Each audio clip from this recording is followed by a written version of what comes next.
Next we will study back cross. Back cross क्या होता है? Cross of a hybrid. Hybrid means mix. Mix किसको कहेंगे? F1 individual को, mix of parent, right. So cross of a hybrid with one of its parents. जब hybrid का क्रॉस, hybrid की मेटिंग पेरेंट्स से कराई जाती है, वन ऑफ इट्स पेरेंट्स, तब उसे क्या कहते हैं? Back cross. बैक क्रॉस क्यों कह रहे हैं? ये बैक जा रहा है, राइट, सो बैक क्रॉस। ठीक है, क्यों करते हैं back cross? Let's understand it. क्या पर्पस है? What is the purpose of back crossing? Why are we doing it? So back cross is to get genetic identity, that is genotype closer to parent. यानी कि हमें ये चाहिए कि जो अब जो ऑफस्प्रिंग प्रोड्यूस हो उसका जीनोटाइप कैसा हो? Closer to parent. ठीक है, क्यों हमें जीनोटाइप क्लोजर टू पेरेंट चाहिए? अगर जीनोटाइप सेम होगा, will we be getting the similar characteristics also.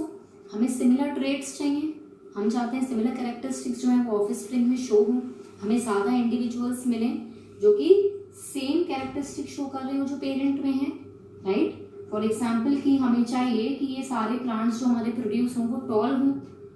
ऐसा हो सकता है क्या? देखते हैं। लेट अस सी कि क्या कैरेक्टरिस्टिक्स मिलती हैं ऑफस्प्रिंग में। So what Mendel did, capital T small t, that is F1 organism with one of its parent capital T, right. Let us see what are the results by Punnett's square method. ये हो गया हमारा F1 offspring, F1 hybrid, and this is our parent, right. What are the results? Capital T, small t, capital T from here, one small t from here. So in all the organisms, one capital T is there. यानी कि phenotype सबका कैसा है? All plants are tall. क्या सबका phenotype, सबके characteristics हमें similar to parent मिले? राइट, मतलब हमें सिमिलर कैरेक्टरिस्टिक्स अगर ऑफस्प्रिंग में चाहिए similar to that of parent, तो हम क्या करेंगे? बैक क्रॉसिंग करेंगे। ठीक है, that means all offsprings show traits similar to parent. Fine. क्या यूज है बैक क्रॉसिंग का? कहाँ यूज होता है? It is used in many fields. Firstly horticulture में। What is horticulture? Controlled cultivation होता है क्रॉप्स और प्लांट्स का अंडर कंट्रोल्ड कंडीशन। क्या मतलब है? जैसे कोई particular variety of a plant gives more tasteful fruits, right, या किसी वैरायटी में ज़्यादा फ्लावर्स आते हैं, ठीक है, तो उस पर्टिकुलर डिजायरेबल कैरेक्टरिस्टिक्स को ऑब्टेन करने के लिए हम बैक क्रॉसिंग का यूज करते हैं। ठीक है, that is the field of horticulture. Next, animal breeding में भी इसका यूज है। फॉर एग्जाम्पल कि कोई पर्टिकुलर ब्रीड चाहिए, ठीक है, किसी एनिमल की, फॉर एग्जाम्पल काऊ की, हमें पर्टिकुलर ब्रीड चाहिए, so this helps in back crossing, helps in animal breeding as well. ठीक है, हमें डिजायरेबल ब्रीड मिल जाती है उससे। ठीक है, next, production of gene knockout. Gene knockout क्या होता है कि किसी पर्टिकुलर जीन का रोल आइडेंटिफाई करने के लिए, उसका फंक्शन देखने के लिए। नॉकआउट का क्या मतलब है कि नॉकआउट कर देना जीन को, यानी कि उसको इनएक्टिव कर देना, उसको इनऑपरेटिव कर देना, so that gene does not function anymore. तो उससे क्या होगा? उसका पर्टिकुलर साइट पे फंक्शन पता चल जाएगा कि वो फंक्शन अब नहीं हो रहा बिकॉज ऑफ दैट जीन। मतलब किसी इंडिविजुअल की वैल्यू कैसे पता चलती है? When that particular individual is not there, तो हमें वैल्यू पता चलती है, राइट। सो सिमिलरली जीन को नॉकआउट कर देते हैं, उसको इनएक्टिव कर देते हैं या इनऑपरेटिव कह सकते हैं, हम कर देते हैं। ठीक है, so that it does not function any more. ठीक है, तो फंक्शन उसका पता चल जाता है कि उसकी क्या पर्टिकुलर रोल था। ठीक है, तो जीन नॉकआउट में भी हमें बैक क्रॉसिंग का यूज होता है। ठीक है, नाउ वन मोर थिंग कि बैक क्रॉसिंग अगर हम ड्वार्फ पेरेंट के साथ करें, ठीक है, back crossing that is offspring की क्रॉसिंग अगर रिसेसिव पेरेंट के साथ कर देंगे, ड्वार्फ के साथ, तो वो क्या बन जाएगा? Test cross, right. F1 का, right, F1 organism is crossed with phenotypically recessive organism, तो क्या बन गया हमारा? वो बन गया टेस्ट क्रॉस। ठीक है, so back cross is very clear now. What is it? Cross of F1 hybrid, F1 organism with one of its parents. क्यों करते हैं? डिजायरेबल कैरेक्टरिस्टिक्स के लिए। ठीक है, Let us understand now sex determination system. What is a sex determination system? A system that determines, that identifies the sex of an organism, that if it is male or it is female. Okay.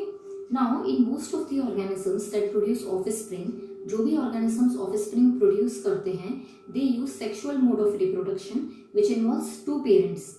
One is male and another is female. Okay. And in most mammals, sex determination is genetic. That means both the individuals, that is male and female, contain different alleles, even they have different genes that specify the sexual characteristics of an organism. And these sexual characteristics, which are identified by the sex-linked genes, they are connected with chromosomal differences. Okay? They are connected with the chromosomal differences. So we should understand first what is chromosome और उसका क्या role है. Okay? What is a chromosome? Chromosomes are thread-like structures that are located in the nucleus of the cell. Okay? And chromosomes contain DNA and protein. So in this part of the lecture, heredity lecture part 1, we discussed that DNA makes up the gene. Okay? So DNA makes the gene, and where is this DNA present? Inside the chromosome. So chromosomes look like this. They are thread-like structure जिसके अंदर ये DNA is wrapped tightly. क्या role है chromosomes का? Chromosomes contain the DNA. Actually what happens is, for an organism's growth, cells continuously divide. हमारी जो cells हैं वो continuously divide होती रहती है. ठीक है? And when they are dividing continuously to produce new cells and replace the old ones, क्या होगा कि DNA which is thread like वो बहुत big हो जाएगा. ठीक है? So इतना बड़ा, how 6 feet long DNA, how will it fit in the organism? So chromosome keeps the DNA tightly wrapped inside it. ठीक है? टाइटली रैप्ड इनसाइड इट, और वहाँ पे उसको इंटैक्ट रखता है सो दैट सेल्स जो है वो प्रॉपरली डिवाइड हो सके. ठीक है? How are these chromosomes inherited in the offspring? कैसे from one generation to another आती हैं? One copy is inherited from father and one copy is inherited from mother. Okay. Now let us see how is sex determined in the form of chromosomes. There are 23 pairs of chromosomes. कितने pairs हैं? 23 pairs means 23 into 2, total 46 chromosomes are there in humans. ठीक है? तो 23 pairs में से 22 pairs are same. कैसे name आया है autosomes? Auto means same. The 22 pairs of chromosomes that are similar are the body cell chromosomes, and they are called as autosomes because they are similar. And one pair is different in males and females. One pair of chromosome is different. What is it? It is XY chromosomes present in males and XX is present in females. ठीक है? How is progeny sex? Offspring का sex कैसे determine होता है? For example, this is the mother, this is the father, right? Cross हुआ, mating हुई. It means mother के chromosomes क्या हैं? XX. Father के हैं XY, right? What will be the chances of the genotype in the offspring? कैसे होगा? One from mother, यानी कि मदर से एक्स आ सकता है या एक्स आ सकता है. दैट मीन्स ऑफस्प्रिंग में मदर से सिर्फ क्या आ सकता है? X, right? एंड फादर से क्या आ सकता है? आइदर एक्स और वाई. ठीक है? तो अगर मदर से एक्स आया एंड फादर से एक्स आया तो what it will become? X x will become female, right? And अगर मदर से एक्स आया एंड फादर से वाई आया तो क्या बन जाएगा? मेल. ठीक है? सो ये किस पे डिपेंड कर रहा है? दैट चाइल्ड इज मेल और female? It is depending on the genotype of the father. So genotype of the father determines the sex of the offspring. ठीक है? Determines the sex of the child. It is genotype, the genetic makeup of the father determines the sex of the child. ठीक है? This type of sex determination, in which males contain different genes responsible for sex determination, is called as male heterogamety. Male heterogamety. Hetero मतलब different and gamete means gametes.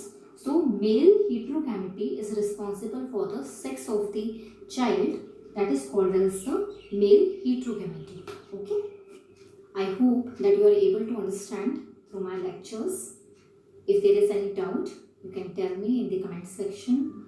For the notes on the video lectures, you can visit my blog. The link is in the description box. Please go and visit. Thanks for watching.